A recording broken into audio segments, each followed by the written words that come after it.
say Monday. Monday, our first Monday practice. Had a really good weekend. A lot of competition on Saturday.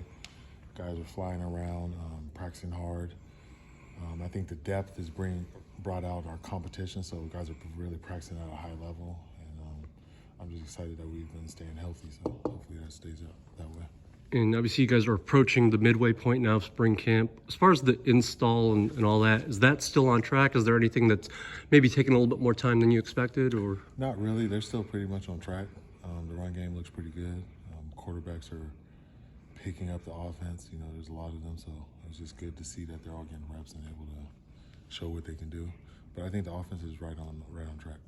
Any group making stride that has surprised you so far in camp? I wouldn't say that the O-line has surprised me, but you know, it's a lot of new people, but they're just practicing well together. You know, just getting that camaraderie together, and if they just continue to learn from Andy and just continue to work together, I think it would be pretty good. And on that note, since I don't think we've asked you specifically about Andy Kwan too much yet, what's he brought from a teaching standpoint to this group? Just somebody, he played center, played at a high level, and he's just able to relate to the guys and teach them and get them to believe in what he's saying. He did that pretty fast, so I'm just excited to see how it goes during the season, and just continue to see him recruit and bring talent in there. Following up with that, is anyone standing out? How is the formation of the O-line under both coaches and Tino adapting to this new offense? Cortland's doing a good job. I would say Julian also, Fontu, Sam. DG's always been a staple on our offensive line. So just a good group, and we wanted to bring depth, and now we have pretty good depth. So I just feel confident that we can continue to play well and play at a high level up front. Do you know about how many recruits are coming to Friday Night Lights yet?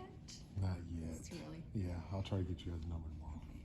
Are you making any changes or adding anything this year based on feedback from last year's event? Well, this year it's going to be in Drake Stadium, so that's one thing. Just give people somewhere to sit down. There's a lot of people out here last year, but it's just going to be a fun event. There's a lot of alumni are going to come back. Just want to show what UCLA has to offer and what our team can do. Just a kind of a halfway point, like a spring game, sort of. What made you land on Drake Stadium, other than the seating? Like, what are the benefits of having it there? Just the seating, basically. It was a lot of people on the field, so it was kind of hard for parents and stuff to see exactly what was going on. So I think that being able to have a seating and just a stadium atmosphere can help out, just so for kind of older folks to be able to watch practice. Does that also present any challenges? Because, you also want to make it an event, but you also want to get things done practice-wise. Are there any challenges to making sure you have a fine balance of both? Yeah, so now when you're on the track, that's kind of keeping people at a certain distance. So, we can still practice and have an efficient practice and get some work done. So that was kind of one of the main reasons also. And you mentioned earlier, the run game. Coach Stewart, obviously another new addition to the staff. What has he brought, and what are you hoping to maybe improve with the run game with with him now leading the group? Just an experienced running back coach. He's coached a lot of running backs that have ran for 1,000 yards or been very successful and made it to the next level. So I just like that it's another guy in the room that has experience and really knowledgeable and can really coach these guys. So they're doing a good job of responding to him, and he's just doing a good job of really reaching them.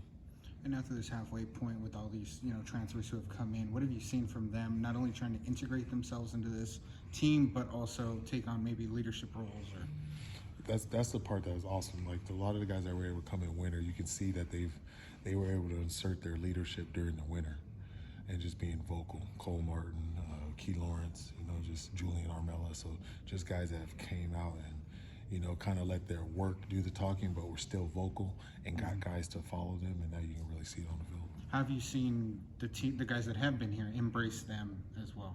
Same thing. The DGs and the veterans of the team have done a good job. The J9s and they've just done a good job of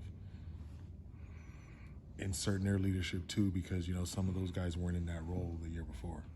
So it was big for some of our linebackers to really come in and let them know that, you know, there isn't really a fall off in this room, that these guys can play too and they can help lead. Are you having walk-on tryouts this spring, or Not necessarily, no. is that different from years past? I think we did it not necessarily last year, but the year before. Yeah. Just kind of part of the changing landscape of things, or? I mean, we have to get down in numbers, not necessarily Yeah. go up, you know, so I didn't want to add people until I know exactly what my roster is and then go from there. And I remember at the end of the first week of camp, we obviously asked you about, you know, the quarterbacks and all that, and you said you wanted to see first how they go from week 1 to week 2. When you looked at the film that second week, what strides did you particularly see, and what are you still waiting on as far as that group?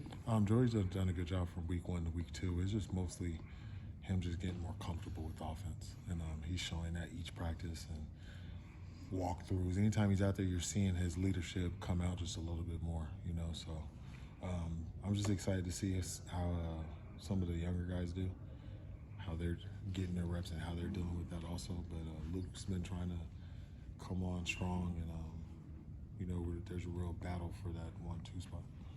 And go ahead. Akaiga was saying how he thought the linebackers might be the strength of the defense this year, but it seems like, you know, the DBs between Cole and Key and Kanye and everybody, what are you seeing from that group, and what is their kind of dynamic that they bring to this team? Just a lot of energy. You know, these are guys that are high motor, high energy, extrovert. Like they're talking, they're being vocal.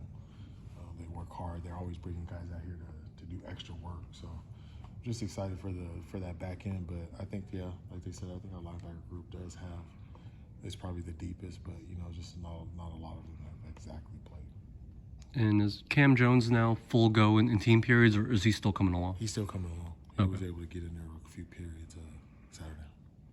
I know it's still early in the spring, but whether it's your new staff or your new players, what do you think is the biggest difference between now and this point last year?